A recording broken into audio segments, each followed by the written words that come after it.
campus of North Idaho College and today's broadcast of the North Idaho College Public Forum.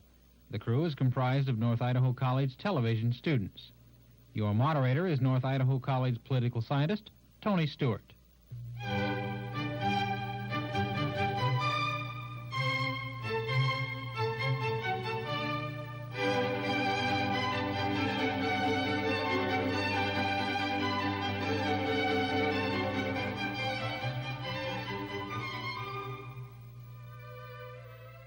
I wish to welcome you to part 2 of our 4-part series of a theme on campus through our convocation series entitled Art in Life and Leisure. On our last program, we dealt with the political paradox in art. Today, I'm happy to welcome to our program an expert that will be dealing with the topic Growing Up Whole, Investigation of Various Styles of Learning. In order to accomplish this very important topic in discussion, I wish to welcome Sue Miller, who holds a BA in Political Science and an MS in Education. She is a teacher, an international consultant, a writer, a filmmaker, and a poet. She has focused her energy on educational change. She is convinced that schools ought to be places to celebrate wholeness in each child each day. It is my understanding that she is most willing to discuss the split brain theory and whether or not we are making use of our potential, and particularly in our children. It's a very, very important aspect to deal with the brain, pulse movement, and learning styles. And we are happy to welcome you, Sue, to our program to discuss this issue. Thank you very much. I'm glad to be here. Also joining with me in questioning our guests are 2 members of the panel. First of all is Mr. Bob Brown, who is the Assistant Director of the Vocational Programs at North Idaho College. And second is Joe Webb, who is Assistant to the President of North Idaho College. Welcome, panel. And I would like to invite Bob Brown to proceed with the questioning. Ms. Miller, I'd like to, perhaps for the people in the viewing audience, to have you explain basically what is metaphoric learning. And then when you get into the discussion of the right brain and the left brain, perhaps many viewers would say, well, how can I tell if my children are left brain children or right brain children? And I realize it's not that simple, but could you perhaps kind of discuss some of that for us today? Sure. I think probably first let me start with some of the research talking about right and left brain dominance, if you will. Neurologists now, over a decade ago, began to find research that really did document that we are capable of thinking in at least 2 different ways. One of them linear, logical, convergent, rational kinds of thinking. Sequential, what you could identify as reading, writing, and arithmetic, if you will. And that there was also the capacity in another hemisphere to do a more holistic, intuitive, spatial, sensory kind of learning that you might identify as being creative or divergent. That we were capable of both, and that the school system really had been looking at about 95% of learning being what was important, that is, the kind that was linear, logical, convergent. The information that was coming to us from neurologists came on the basis of, first of all, people who were brain damaged, and they were looking at what was left when one or the other hemisphere was damaged. So that gave us an indication that maybe there was more than just linear logical learning, because we found that when somebody lost that capacity, they had some other capacities we had forgotten about. Also, some important research was done by Joe Bogan, a doctor in Southern California, and Dr. Roger Sperry from California Institute of Technology. They joined other neurologists, but one of the things that they did to help us really understand was to do an operation on patients that were suffering from what was a really severe epileptic problem. And so what they did is split the corpus callosum, or the center brain, between the 2 hemispheres, which meant that there was no passage or information going from one hemisphere to the other, and that's where the name split brain theory comes from that we use in education. So those patients, as sad as that operation was, and as an extreme an experiment as it was, gave us some information about what one hemisphere was doing and what the other one was doing. It gave us a chance to look at, for example, some tests that we had been calling creative tests, and were really the tests that tested our linear logical information, if that makes sense.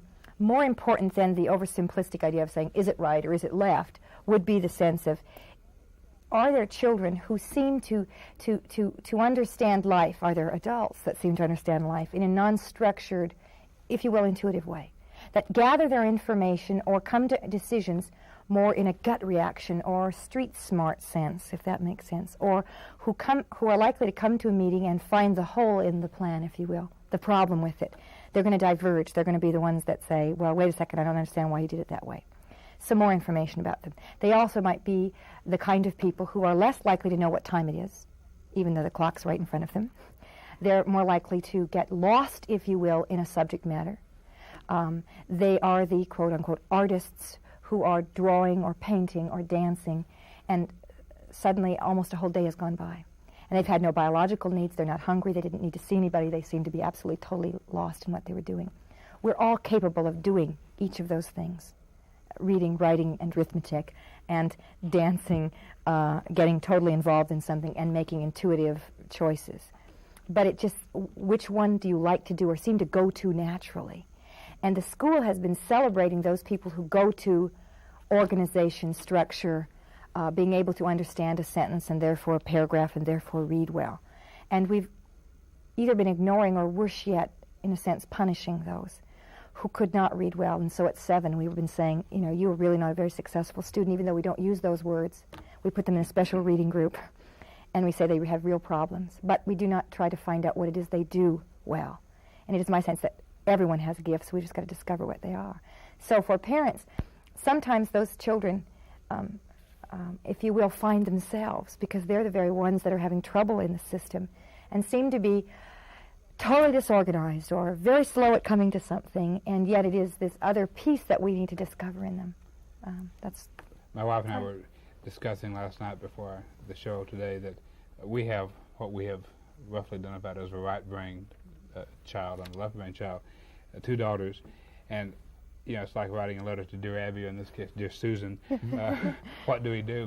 But we find it difficult, and I'm sure other parents do, to give instructions that seem fair to both children and yet deal with the differences that you speak. In other words, if we say, Catherine, you do this, and give her the instructions a certain way and give her an assignment, and have Rebecca do something else, Catherine doesn't understand why Rebecca's assignment seems so much easier, seems so much different.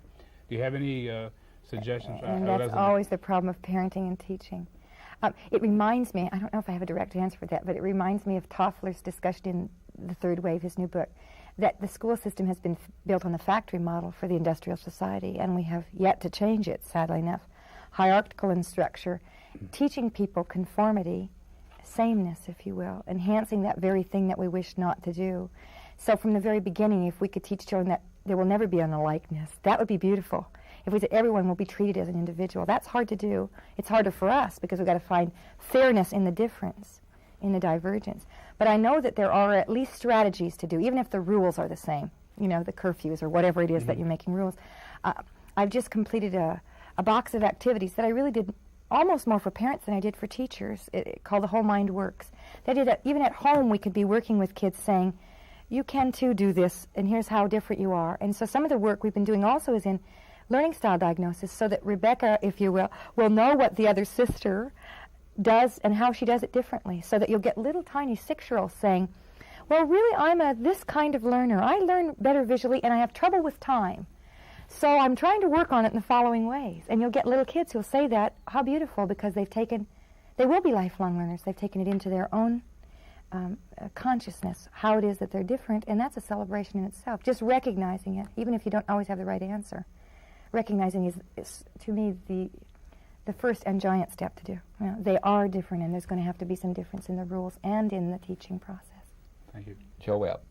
Well, in that connection, you discuss that you believe this generation deserves active multisensory learning. Could you define what you mean by multisensory? Sure. Maybe the active part's one of the most important parts. That's based, to me, on the sense that we have been for, I don't even want to say how many decades, been believing that schools are composed of a series of rooms with one teacher at the front and rows, and that therein would take place all important learning for children. I think that's so crazy. I can't believe we're still doing it. That we really need as many different people around us as possible to learn. Hardly ever are the most important things we ever learned, have they been done in 4 walls with very few windows anymore with the kinds of buildings we're building. And that we do need activity. That together with the fact that we're watching something like 23,000 hours of television set before we graduate from high school if we're average. Kids will spend something like 9 years in front of television before they die, if they're average, if they're dropping out more. They've become passive. You know, Big Bird's a tough act to follow in the classroom. But what we've been doing for children is saying that the major thing they need to do is turn the channel. That's a big active thing. We need to get them out of their seats, get the blood rolling again. And where we know that little children, 4, 5, 6 years old, love to dance and move, and in fact sometimes learn best that way, expressing themselves, that they are very capable of reading and being sensitive to body language, and then they seem to lose it a little bit. Well, we're not enhancing it, no wonder. So we need the active part, and the multisensory part to me is that what we use in our school system, and I don't mean to indict any classroom, because certainly there are classroom teachers that do not do this anywhere, but certainly, generally, this is true for the educational system in America. We tend to say that once you learn how to read, you won't need visuals, tactile, any of the senses, that we use the senses in the first grade to help you learn how to read. And once you learn how to read, no problem. And we don't need to use those anymore. Our suggestion is that no matter how old you get, we can use those senses to get back to what it is, whatever information. No matter how high a level on a conceptual scale you are, the senses will bring you back to understanding it in a better way. Certainly the new psychotechnologies are saying that, biofeedback and other things. Get back in touch with who you are through your senses. So we have very high-level visual assignments for college people, and yet very, very primary ones for first graders that have nothing to do with the fact that you're looking at a picture in order to read, but that you're looking at a picture to understand a picture. And along with this is a theory that I'm really working to have teachers understand, and that is that the mind is capable of languaging in all kinds of vehicles, if you will. We can think in words, obviously, and in numerical symbols, and that's what the school legitimizes. But we also can think in visuals. We can think tactically. We can think in a sense of smell or with a sense of taste. We can think with our fingers. And if that's true, then we can teach little children who are having trouble spelling through the sign alphabet. We can teach people how do you understand peace? Tell me what you understand by bringing a scent from home that represents peace to you. And we will get children to participate that hadn't been participating for years. We will get new understanding from kids who thought they knew they understood, they just didn't have a way to talk about it. So we're saying to teachers, say it a different way. If you can say it in writing, say it in reading, say it also in visuals, say it in a tactile message, create a story for a blind child. Could they read it? That kind of activity all the way through the school system, so it isn't just tinker toys for little children. It is all, we need to keep doing that all the way. Because surely we have tried to do that for handicap, but we've never thought that we were handicapping the normal child. Surely. Would you tend to feel that some of the problems we have with lack of scholastic achievement at the high school level, that is, so many of our high school graduates are coming out with low scores and inabilities to express themselves in writing, would you say that perhaps our primary school educational system may have contributed to that? Yes, I have such a sense that it's happening everywhere, through primary, through intermediate. And it's not teachers' faults per se. That's the way we've been trained. We're just modeling what it is we knew. But we know, for example, from tests that we can get a classroom, for example, of developmental readers, children who are reading way below grade level, say a high school student, put those kids, take a certain section of them and put them in a regular developmental reading class, doing reading over again, and another section in a pattern dancing class. The pattern dancing students will learn to read better at the end than the others. There are other ways through to reading. For example, we've said in this country reading has major importance. I don't deny that reading is an important communication skill. But what I do deny is that the best way to teach reading is to keep on asking children to read and read and read until we destroy their will to read. We should see reading as a means to an end. The end is communication, and it's one of the ways we communicate. And so if you're having trouble with that one, let's take you around the other way and find another way to communicate while still encouraging reading. And what we find is that kids read quite naturally. It's an exciting thing when you aren't demanding it, with the kind of punishment we do, which is to put them in special classes with special teachers. And we say, this is a reward for you. But they are not too stupid. They know what we've done to them. And I'm afraid that we've made some of them feel as if they're failures when they're 7. And that's what I think the problem at high school is that we have a self-concept problem. And I don't mean to say that we're going to go so easy on kids. That's sometimes how it's heard by people. Oh, you are a person who doesn't advocate reading.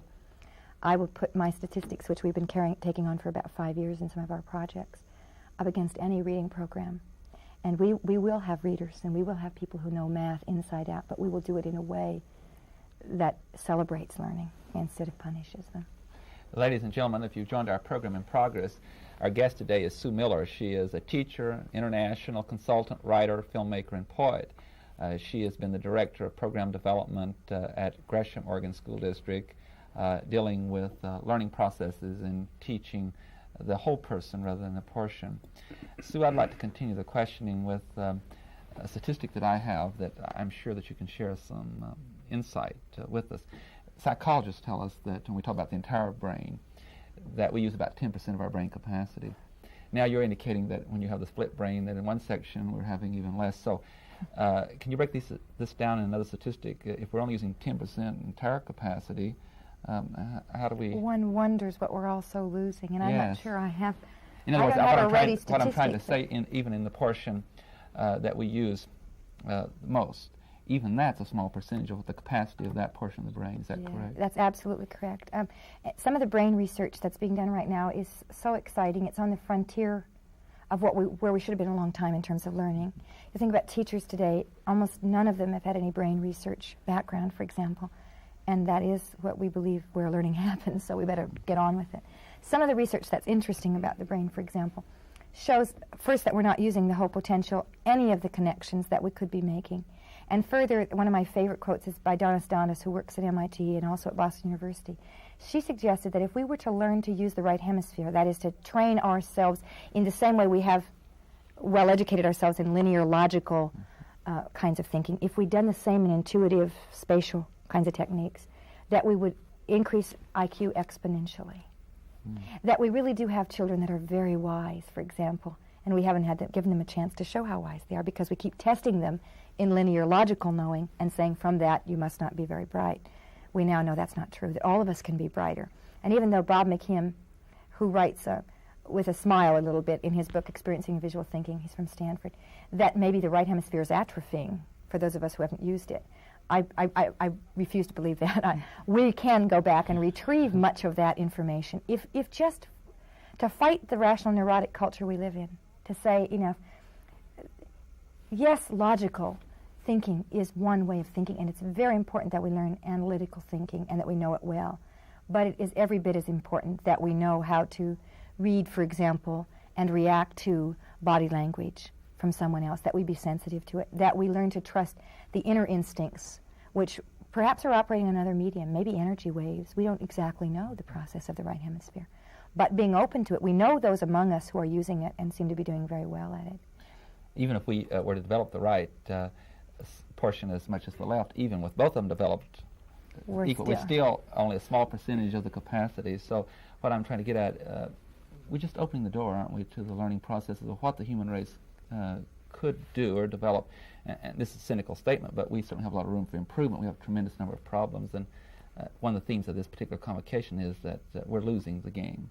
What else can we be, you see? If we just open up the question that says, we now know that, for example, we can will things to the single cell level. We have scientists who are showing us that. What the human brain may be capable of is such an awesome thing, and we're using such a small, as you say, small portion. But if we will open up the idea that we can be more, that will be a beginning. And even if we'll just say to our children, you can be more, and we'll demand teachers that celebrate that in children, rather than closed doors, open doors for children. We know, for example, from research that Epstein's doing at Brandeis, that that our brain doesn't grow in incremental fashion, but in fact goes in spurts and plateaus. That you'll have a spurt that in any 2-year period you'll grow equivalent in synapse connections to 39 months, and that in another 2-year period you'd grow the equivalent of 7 months. Well, we've got children at one place or another at a spurt and a plateau, and we're treating them, everybody's a 3rd grader, everybody's a 5th grader. We need to make horizontal curriculum. Where are you? Let's take you from where you are. We can't afford to teach classrooms of 30 like they contained 1 anymore, nor even to treat ourselves to the notion that we're through with learning, we've completed a certain amount of education. There is so much to do yet. It's mind-boggling, but exciting. But don't you also face a very serious problem with the economic crunch and educational cutbacks across the country? There's going to be less money probably for developing what we might call the creative. They're talking about cutting out the fine arts programs at institutions, or to have more people per classroom and so forth. This can be a slowing down of this developing this process, can it not? On the sad days, you begin to believe it may happen, but I'm hopeful. I'm lucky enough to get to go all over the country and speak with people who believe it too, that we can be more, and are willing to fight the battle that's going to have to be fought in the next years to maintain where we are as human beings, you know. The computer can replace our linear logical self, but cannot replace the creative capacity of man. And the 3-pound brain, you see, is more awesome than we know. We as human beings are more awesome. We can't let it happen. And I don't say what we need to do. If fine arts is being cut out, then we own some of the blame, because we've said that fine arts was separate from anything else that was learning. If we had incorporated it, if you could dance the Declaration of Independence, if you could sing about gravity, then fine arts is in the curriculum. It has nothing to do with a separate thing. And we don't need to do capital A artists separate from art in all of us. And that's what we can't let die, this beginning. Bob Brown. Talking to you is certainly arousing my atrophied right hemisphere. Oh, wonderful. Wonderful. You were quoted recently in Portland as saying that you really need 2 skills for the future. I don't think that you were saying only 2 skills, but 2 skills that you would need for the future was the skill of synthesis and the skill of vision. Would you like to comment on that? Yes, and that was I was quoting Marilyn Ferguson in her book, The Aquarian Conspiracy, which is one of the books that I kind of want everyone to read, along with Third Wave and some other things that talk about how we might prepare for the future and unbend some of the things that need to be looked at. She suggested that perhaps the basic skills of the future were vision and synthesis.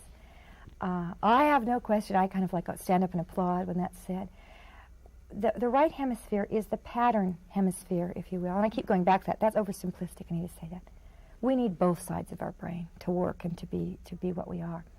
But it is, if you will, the pattern. There is in us an ability to see a pattern, to go for the gestalt of it, to know where we are going. And we're going to need leaders who can see that for us. We're going to have to be followers who see that, or leaders, if you will. I feel so much that much of our life is fragmented, and we are looking at things in a evaluative sense. We're rating them 1 to 10, like the film. We need instead to see how they all work together, how we can work together as human beings, how our institutions need to fit together, and then that's going to be the synthesis we need to take where we've been. And I'm sensed so many times we know the answers. We are brighter than we are now doing. We know more than we're doing. And so the vision to me is to say, where will we go in the future? We can either, you know, the story about being on an island and a big storm's coming and everybody's preparing how they're going to store up the food and whatever, and one guy's underwater and they say, what are you doing? He says he's trying to learn how to live underwater. That's how he's preparing. We're going to have to figure out and be ahead of the game, and the way we're going to do that is to dream. It's not going to happen by deducing, because man's never been in this place in life before. You know, he's never lived the 21st century in the way we're going to do it. So we're going to have people who can dream, see clearly, and then give us the synthesis to get there. I think we're going to have to educate people differently. That's my hope. The basic skills won't do. We're going to have to go beyond them, beyond the basics. Joelle. Well, from what you say, I would hope that it isn't necessarily that we need more money for education, but that we need a radical change in our educational methods throughout the whole learning process. And I'm just wondering how we can proceed to break down the barrier of the way it is being done now. I know that there are leaders whom you have mentioned who are expressing all these ideas. How do you get into the system to change it? To change it.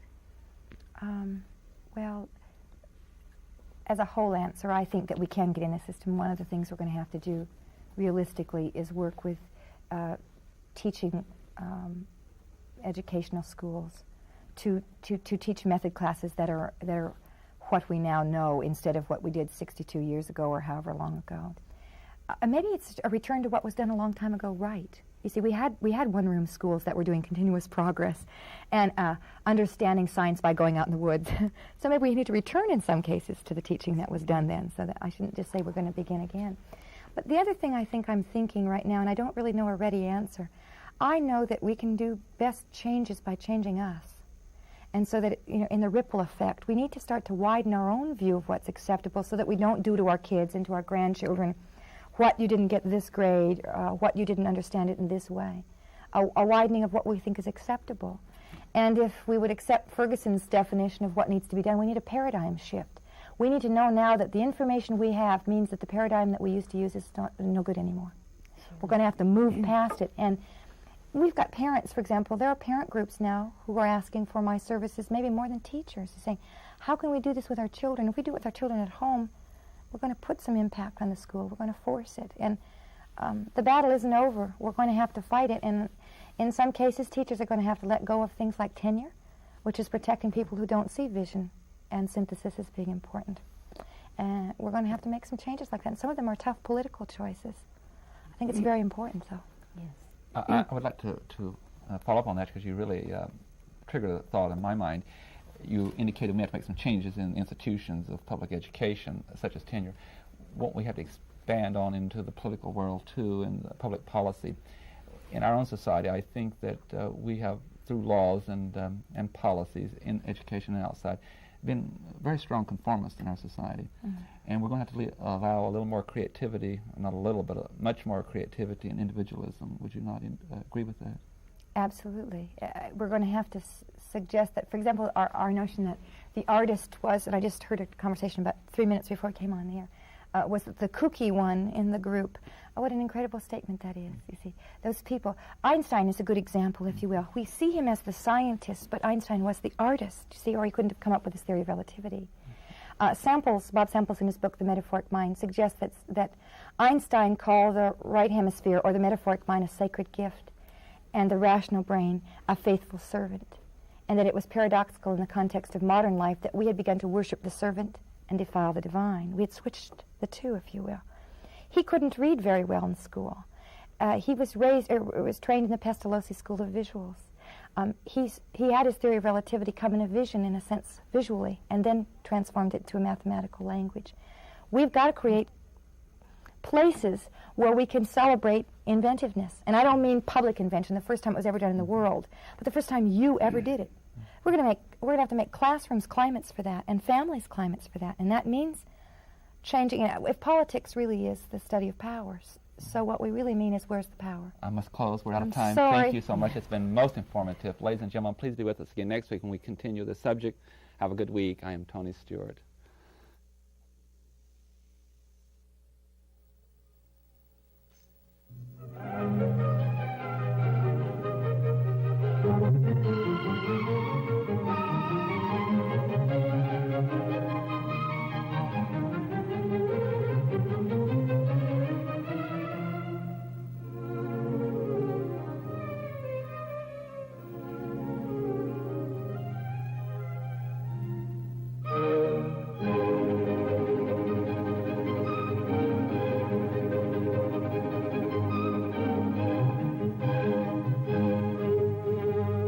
The North Idaho College Public Forum can be seen at this same time each week over this station. This production was videotaped earlier by a North Idaho College student crew for viewing at this more appropriate time.